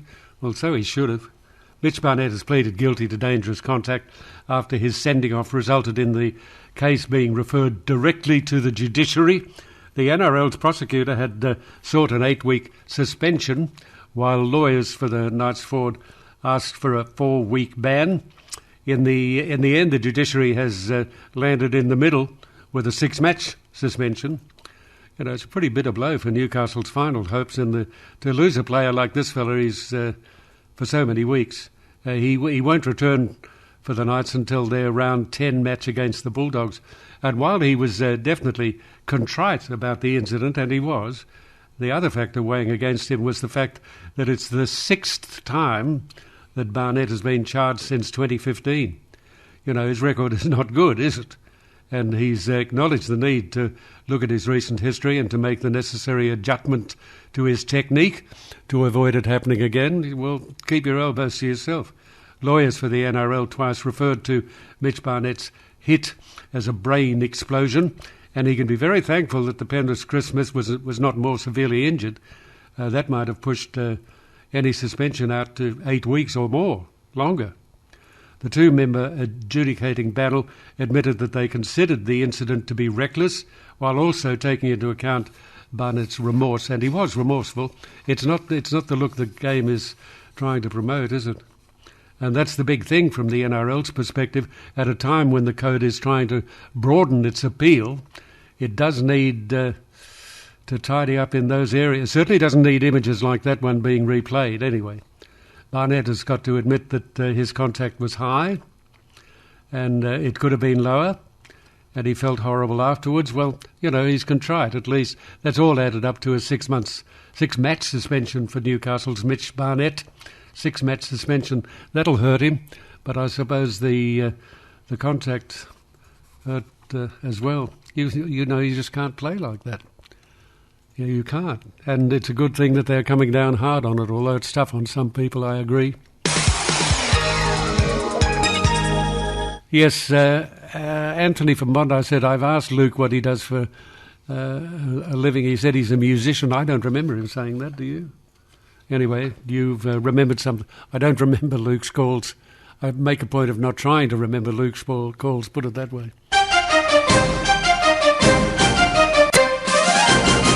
Tell me what is on your mind, 1300 564652. That's the way to go. Just pick up the phone, dial the number, 1300 564652. That's pretty simple, isn't it? Who have we got there? Jeff, are you there? Jeff, yes. Okay, Jeff, what do you want to talk about? Oh, John, I'm ringing to let your listeners know that they may not be aware that cryptocurrency, which is very trendy with the young people now, is an investment where they buy these so-called coins like Bitcoin on the internet, and they pay money and put their money into it as an investment, which they think they're going to make money from.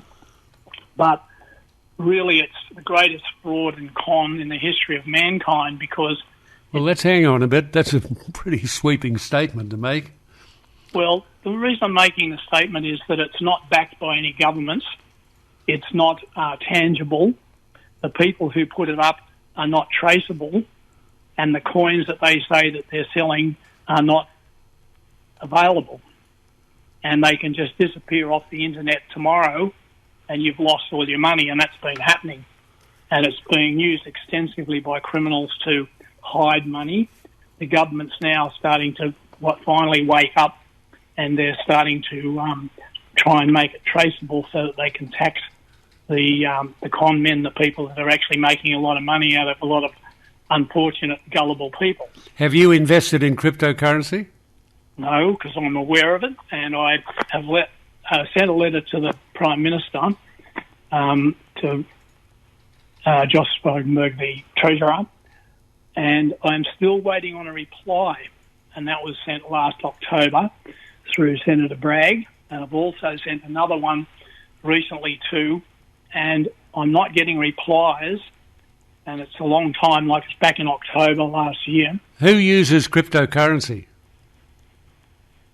Lots of people use it, and it's becoming trendy, and the con men, the people that are setting it all up and making a lot of money, are trying to push and get it used mainstream, get a lot more people to use it for transactions and things.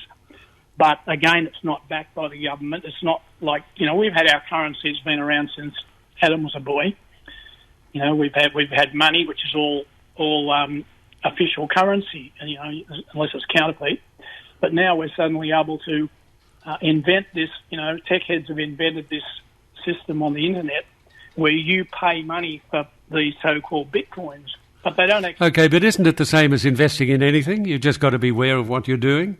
No, it's not tangible. So if you invest in shares, it's tangible. The same if you invest in property, or if you invest in currency that's legal currency, it's traceable, but they can just disappear off the internet tomorrow. And I've been following it for a while, and there's been quite a few articles in the paper where people have lost their life savings. They put a huge amount of money into these scams, digital currency, cryptocurrency, whatever you want to call it. Bitcoin's the main one, which is very popular. Yeah, I think I might have asked the Mother Superior to put something in. Did I ask you to do something? Just to look at it, yeah. Well, by the sound of what Jeff's telling us, we better look at it pretty closely. But the thing is, it's legal. What? Well, it's not legal, and it's because it's not traceable. It's just like if I said to you, John, do you want to buy these bottle tops off me, and I'm going to sell them to you for $30 each, which I'm entitled to do. Yeah. And you say, sure, Jeff, I'll buy 100,000 of them or whatever. And you say, well, you're going to send me the bottle tops. Oh no, the bottle tops are not available. They're not tangible. They're just registered on a ledger. Like as everybody knows, a computer is just really a digital form of bookkeeping, isn't it? Yeah, but that's not legal. I know, that's what I'm saying. It's illegal, but it's not. No one's calling it out for what it is, and this is what I'm on about. I'm saying that government has a responsibility to let the public know that all forms of cryptocurrency and digital currency are not legal tender. Have you talked to the police about it? The police can't touch them. The fraud squad, I've talked to various people. They're all scared of it. They don't understand it. And that's part of the con, you see. It's easy to con people into buy something they don't understand. But once they put their money in, it's too late. And I've got articles that kept out of the paper here. Yeah, but people have made money from it, haven't they? Well, people make money out of all forms of gambling. Yeah, but that's not anything to do with the point I made. People have made money out of it, haven't they? Yes, but for everyone that's making money, millions and millions of people are losing big time.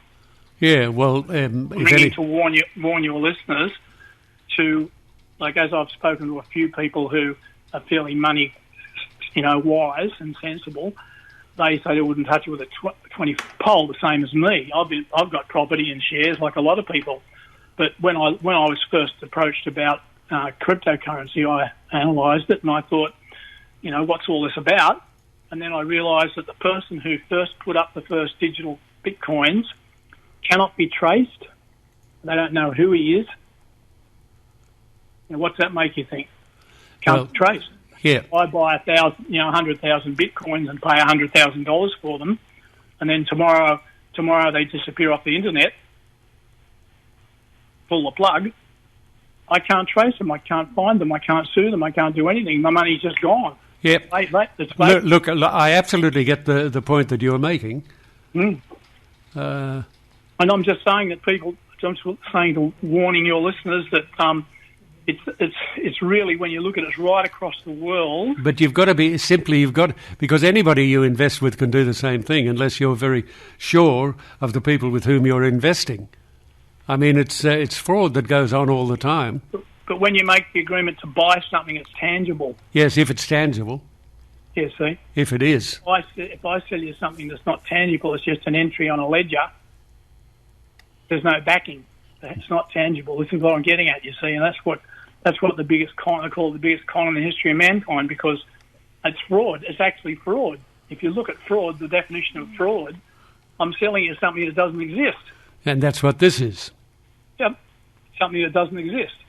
And no one's calling it out for what it is. And that's why I've sent a letter to the Prime Minister and said, look, you've got to have a serious look at this, because if you and I tried to do it on everyday type transaction, if I tried to sell you something that wouldn't exist, I'd be charged with fraud.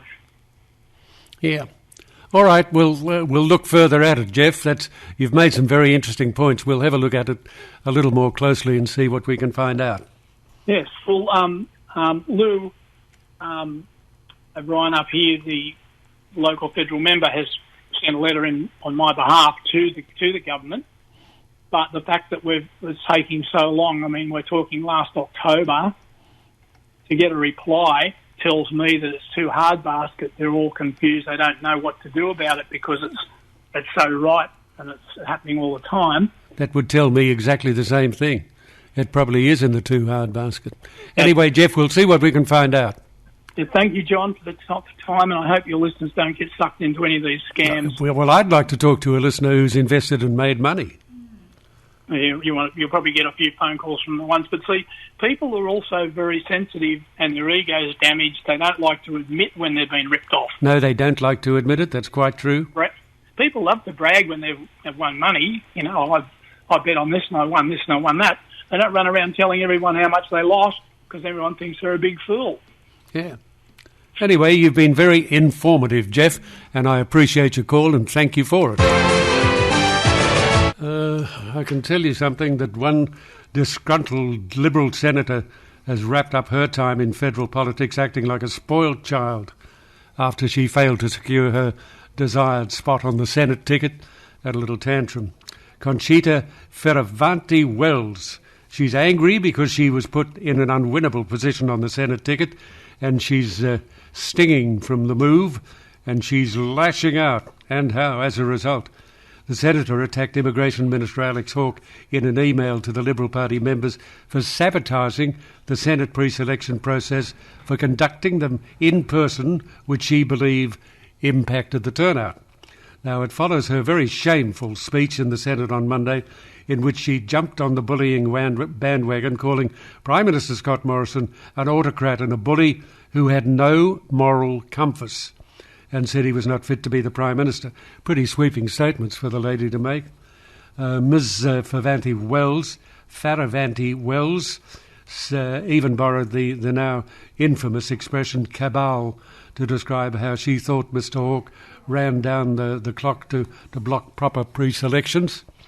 The gall to try and liken her situation to the serious allegations that Kimberly Kitching reported is disgraceful. Now, I'd have more sympathy had the senior senator actually presented some evidence of bullying, but it sounds to me like she's simply bitter, and you're entitled to be bitter, but it doesn't get you far.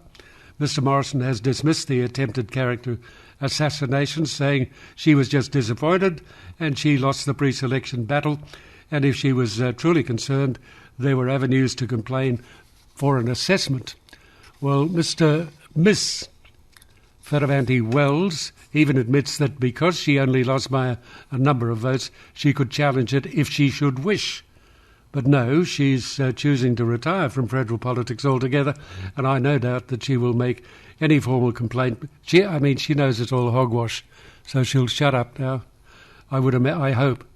Let the senator retire, I say. Her behaviour in the past few days has only been nothing short of juvenile, and considering it's coming from a politician who's been in the business since 2005, it's appalling. The Liberal Party is probably better off with, I would say the Liberal Party is definitely better off without it.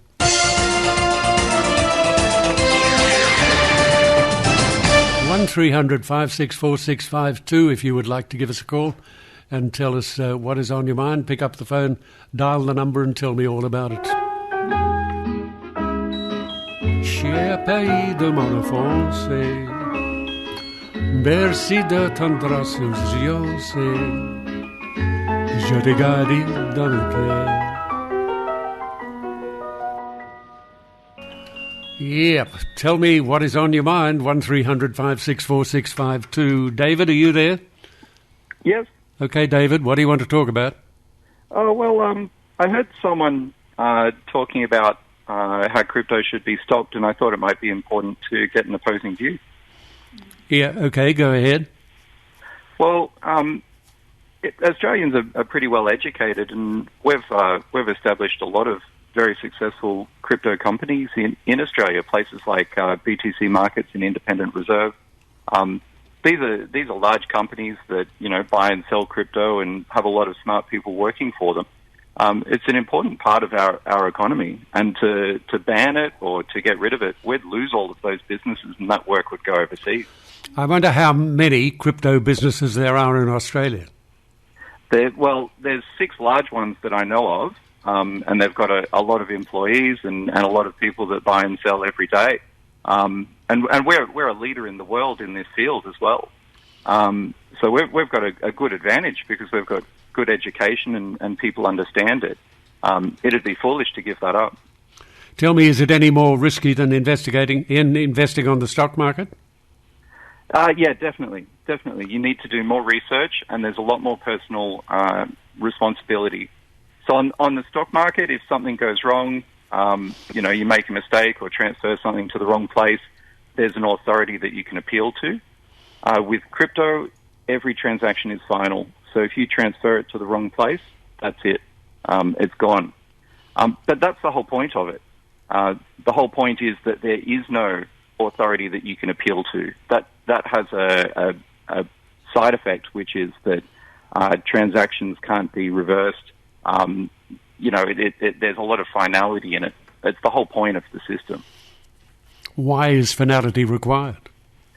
Well, suppose you were someone in Nigeria and you wanted to pay a merchant. I don't think there's any merchant in the world that would accept a credit card payment from someone in Nigeria. No. But if someone in Nigeria made a crypto payment, the merchant can be certain that transaction is irreversible. And therefore the merchant would be comfortable, you know, shipping the goods or completing the transaction. Okay. How do you get hold of the cryptocurrency? You'd buy it through a reputable Australian exchange, such as BTC Markets or Independent Reserve, and then you would withdraw it to your own personal wallet, which is a piece of software that you run on your computer. There's various different ways that you can withdraw it as well, so you have your own custody of it. Once you've got your own custody of it, it's more like holding a bar of gold than it is holding a stock, because you've got complete responsibility for it. If you lose it, it's gone. Mm. It's a fascinating story, isn't it? The whole crypto story is fascinating.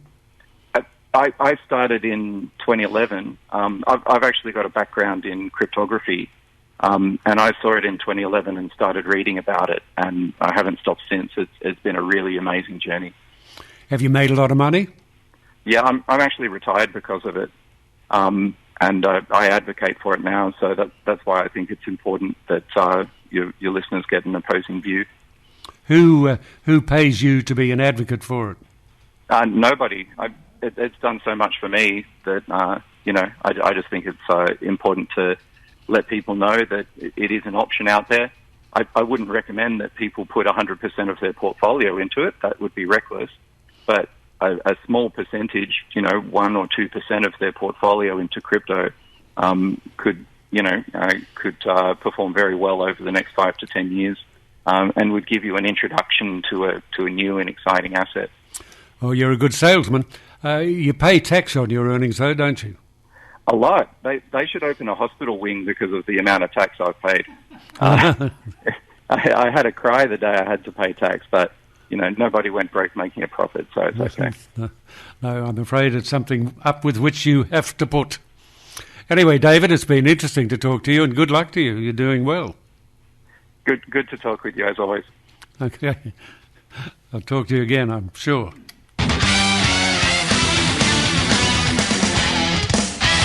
All right, tell me what is on your mind. 1300 564 652. If you'd like to talk to us, you can. 1300 564 652. Or if you want to send a text, you send it to 0458 049 209. Here's a text. Good morning, John. We're made to pay tax, but we can't make people go to work. No, we can't. You say you don't understand. Ian the Bricky. Well, think about it, Ian. From a farmer's point of view, this is from, I don't know, from whom? From a farmer's point of view, the last thing a farmer needs is to employ somebody who's forced to go to work, somebody who doesn't want to be there. They need to be willing workers who want to be there. It'd become a nightmare. Well, you're right, it would. Okay, tell us what's on your mind. The former Attorney General, Christian Porter, had a few wise words to say yesterday about the rule of the law and how important it is to protect the legal principle. This is the man who was thought to one day be leader of our country. He was mercilessly taken down by the media last year after he identified himself as the person at the centre of historical rape allegations. They're still just allegations to this day, don't forget that. They're still only allegations. New South Wales Police said they couldn't and wouldn't investigate the allegations because there wasn't enough evidence. But the resulting media pile-on was too much for him to keep his job. His guilt was determined by the court of public opinion, which is very, very, very unfortunate, very unfair and very unrealistic every time. It also sets a very bad precedent for every single politician in this entire country. It doesn't matter who you are or how senior you are. And it doesn't matter that you've worked hard all your entire life. You can still be taken down by a simple allegation, and that's the operative word, allegation. Speaking in the House of Representatives yesterday ahead of his retirement from politics, the member for Pearce spoke of his downfall at the hands of a political mob. He said people join a mob, and there are many people who are willing to stand in the way of that mob. I've stood in the way of that mob since these allegations surfaced, he said. Christian Porter shouldn't have lost his job unless those allegations were proven to be true, because he was still, and is still, an innocent man in the eyes of the law upon which all of us rely. Mr. Porter's a lawyer, and he said the rule of law yesterday. I knew the importance behind the rule of law, and then I experienced the mob. People who are utterly convinced of their own judgment that they don't need anything else. He went on to say, I saw the real truth about how critical the protection of the rule of law is and how fragile it is. Every man and woman in this country should fight for its protection. Well, he's right. He's exactly right. Ask any lawyer in this country and they will agree with what he said. And most would also agree that Christian Porter was treated very, very shabbily, very, very unfairly. I really don't like this. I don't like that a politician can lose everything for which they've worked their entire life over one allegation by one journalist.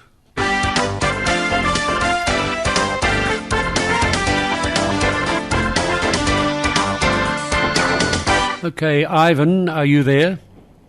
Yeah, good morning, John. Hope you've had a good year so far. Yep. What can I do for you, Ivan? I was just wanted to make a comment on the fuel excise chop, and wondering if anyone's listening, instead of the government doing a half measure, maybe they do a full measure and give 40 cents off to primary producers, logistics companies, and heavy construction for their diesel. Yeah. I don't know about that.